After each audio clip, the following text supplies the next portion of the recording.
Hello everyone, this is Godzilla with One, and today I'll be giving some theories on Godzilla King of the Monsters, the new Legendary Pictures film for their Monsterverse that's coming out in, I think, 2018. Or 2019, I think it is, actually. Not the original Toho movie, which is really odd given this new movie is sort of a remake of Ghidorah, the three-headed monster, more than Godzilla King of the Monsters, and even the 2014 movie, which was supposed to be sort of a pseudo-remake, had more in common with Godzilla Raids Again and a few other films. But I digress. Basically, I'm going to be giving my theories on how Rodan, Mothra, and King Ghidorah are going to fit into the Monsterverse, like what I think is going to happen. And warnings ahead of time. This will contain minor spoilers for Kong Skull Island. Like, not big, groundbreaking spoilers that will ruin the movie, but a few things from the first act of the film, probably. And mostly stuff from the trailers. But just forewarning on that. I might go into more spoilers later on, but I will give you a spoiler warning when I do. Anyway, I'm doing this because you guys tend to enjoy it when I do these sorts of videos where I give my thoughts on something or my theories on something. So I decided to maybe do more of them and branch out a tiny bit. But anyway, let's get started and give you my thoughts on how I think they are going to incorporate Rodan. And to be honest, there's really not much to talk about because Rodan kind of already fits the Monsterverse like a glove. And by that I mean he's already a prehistoric giant monster that has been slumbering beneath the earth that is unleashed by the folly of man. You know, like the Mutos. And to a lesser extent, Godzilla. And Shinamira from the novel. Which was a pretty cool kaiju, actually, and I kind of really like it. But basically, my point here is Rodan basically already fits into the Monsterverse. They could incorporate him without any changes because they've already established, okay, there's these giant monsters from a bygone era that are slumbering beneath the earth, and if we're not careful, we will unleash them. So basically, that's all I have to say about Rodan, is that's what happened with him. Though, there is a bit of difference that they could make here, where they could either make him like Godzilla, you know, this being that feeds on radioactivity from that era of time, or they could make him similar to the stuff on Skull Island, where it's these creatures that are more closer to modern day, but not to the same degree. Like, the skull crawlers are still prehistoric, but they are introduced differently, and this is one of those minor spoilers. It's explained that there are hollow spots throughout the Earth where monsters are laying dormant, or living underground. In the Skullcrawler's case, they seem to go between periods of activity and periods of inactivity, because it's stated that when they dropped the bombs, they ended up waking them up. Like when they dropped those bombs that angered Kong in the trailer, they also disturbed the Skullcrawlers. But it's also implied the Skullcrawlers naturally come up in small numbers anyway. So, either or would work for Rodan, but at the end of the day, there's not much to really talk about because he already kind of fits. That said, I kind of wish they would have done a Rodan movie before doing this, because Rodan's one of those kaiju that his original movie was really interesting. Like, it differed from the others in that it had a more horror monster movie vibe, where the others are just giant monsters. There's definitely more suspense and terror to Rodan. In the sense, you've got these miners going into this place and getting ripped apart by Meganula. You've got this traumatized person that saw something underground that scares him so badly he is catatonic for a while, that of course turns out to be Rodan. And there's a lot more blood in it and stuff. So Rodan would have worked better as a remake for the Monsterverse, and I'm kind of disappointed they didn't go that route. But what you gonna do? And that's really all I have to say about Rodan. They might give him his uranium beam if he is the radioactivity spawn, ancient creature that feeds off radioactivity like Godzilla. That would just make sense. So they might give him that. Other than that, I really don't know how else they would change him except design-wise. Now, Mothra. Mothra is a bit more unique to go over. And the reason is, she's one of the few truly benevolent and good kaiju. She's not like the 2014 Godzilla, who is neutral good. Basically meaning, he'll go after threats to the Earth, or threats to himself, and doesn't actively attack humanity, but he really doesn't see humanity as any more than just things that are there. He just kind of is apathetic towards them. They're not food to him, they can't hurt him, so he really doesn't give a darn about them. So, that's not Mothra, though, because typically in Mothra's, portrayals, all of them, she's always genuinely benevolent. She's always genuinely caring about humanity. Unless you kidnap her fairies, in which she will kick your butt. So, I see her being a bit like Kong was portrayed in Skull Island, and the way is, Kong was actively benevolent towards the humans on Skull Island. Again, sort of spoilers, but it's kind of also mentioned in the trailer when it's mentioned that Kong is a good king and typically sticks to himself and doesn't hurt people unless they provoke him. I see Mothra, but in the movie itself it's actually portrayed more like he actually has a genuine protective instinct towards the people of Skull Island. Which is an interesting bent on his character, and it leads him a different direction and works with the tone that they're going for. But I see Mothra being very similar to that, on Infant Island. Basically being this, well-beloved creature that protects her people. Or protects the people that live on her island with her in some form of symbiosis. Or it would be more communalism than mutualism, because only the humans benefit, but that's beside the point. But basically, I see Mothra being like that, is being this genuinely benevolent figure. And honestly, that's how I see it, and the thing that would fit her best. Now, here's the question, though. Should Mothra be overtly supernatural? I think they could do that, and that's typically how she is. She is typically a genuinely supernatural deity. But in this case, I see them more doing a maybe magic, maybe mundane approach. Basically what I mean by that is they could give evidence and have people assert that she is either a genuine supernatural deity or just another giant monster like Godzilla and Kong, who are in some degree seen as deities. So I could see that working. I think either way, Mothra's probably going to be called a goddess, because both Godzilla and Kong were called gods. By someone, at least. Like, Serizawa's assistant called Godzilla a god for all intents and purposes, and the people of Skull Island worship Kong as a god. So, basically, I see Mothra being worshipped as a god, just like she always is.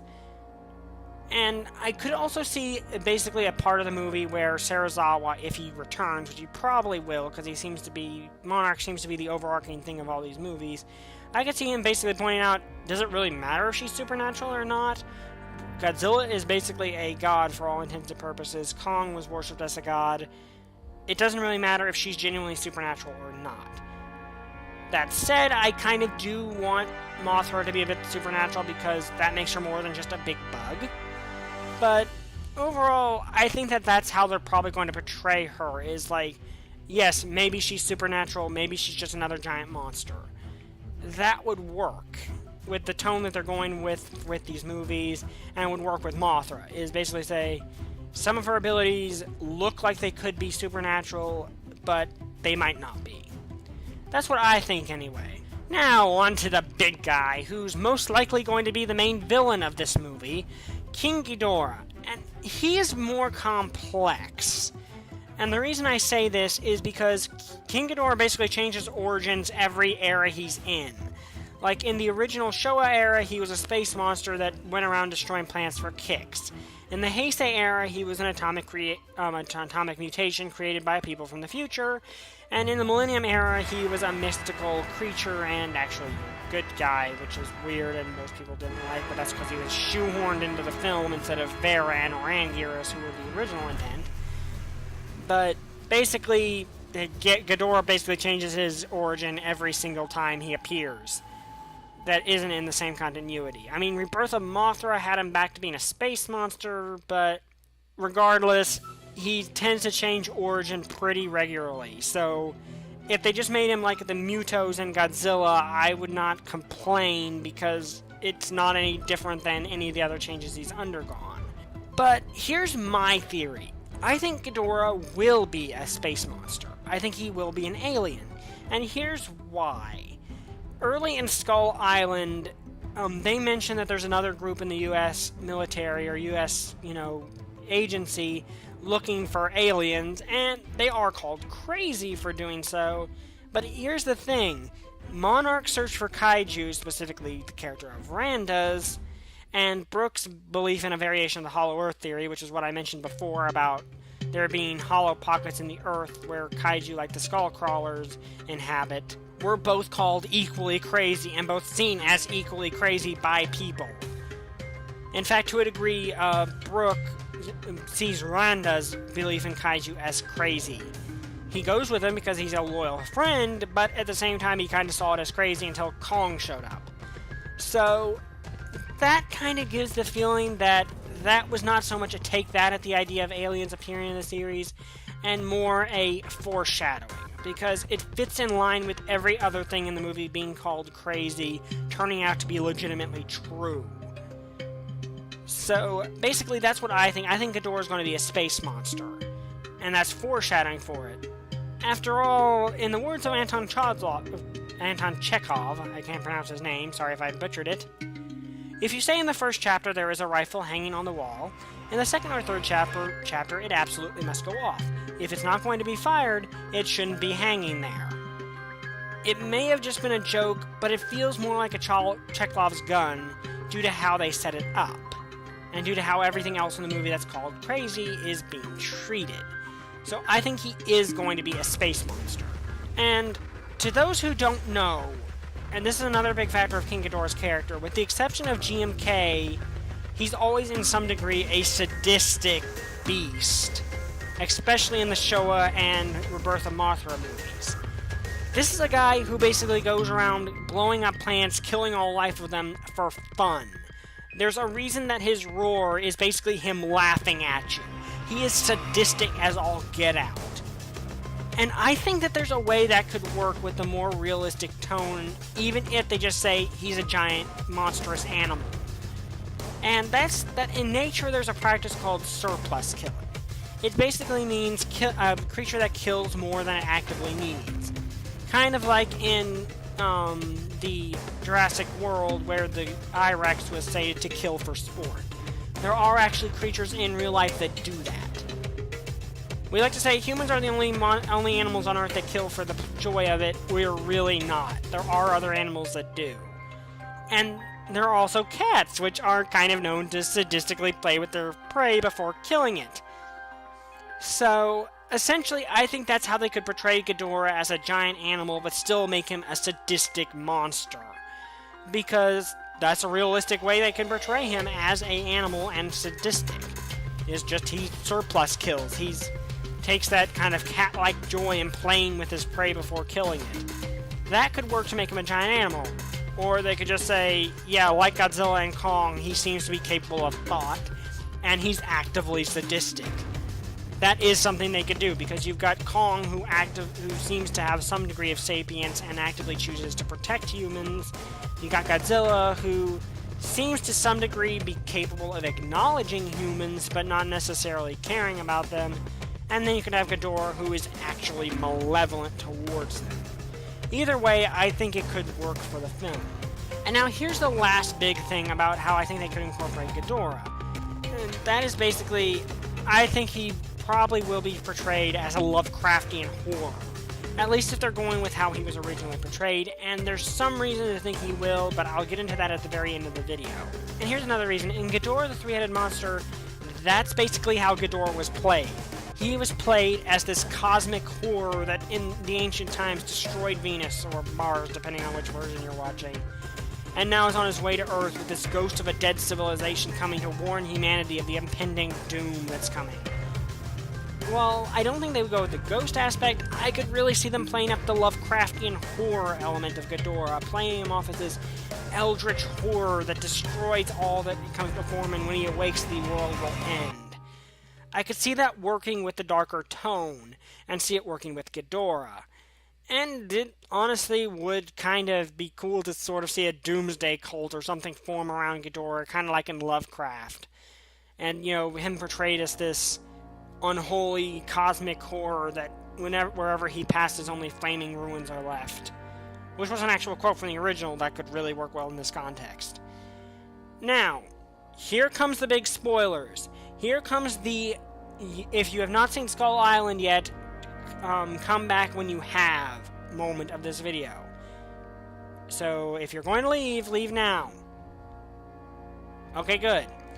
Basically, the post-credits scene of Kong Skull Island depicts these cave paintings with all three of these kaiju, and Godzilla confronting King Ghidorah.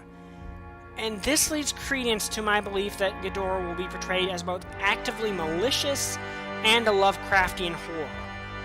Because the picture we see of Ghidorah basically has him surrounded by flames and what look like skulls. So basically, there's the implication that whoever made that painting sees him as this destroyer. Because neither Rodan, Godzilla, or Mothra get a similar thing. Ghidorah is presented in this monstrous way, which to me screams cosmic horror or actively malicious. So I think that's why he will be portrayed as both actively malicious and sort of Lovecraftian Eldritch Abomination territory. Anyway, this has been Godzilla Wolf 1, and that was my theories on how these monsters will be incorporated into the Monsterverse. I hope you guys enjoyed it. If you did, like, comment, and subscribe. And make sure to click that bell to get notifications on my videos. Seriously, please click the like button if you like this video, because YouTube algorithms are a fickle mistress. Anyway, see you guys next time. Bye! I still don't have a catchphrase.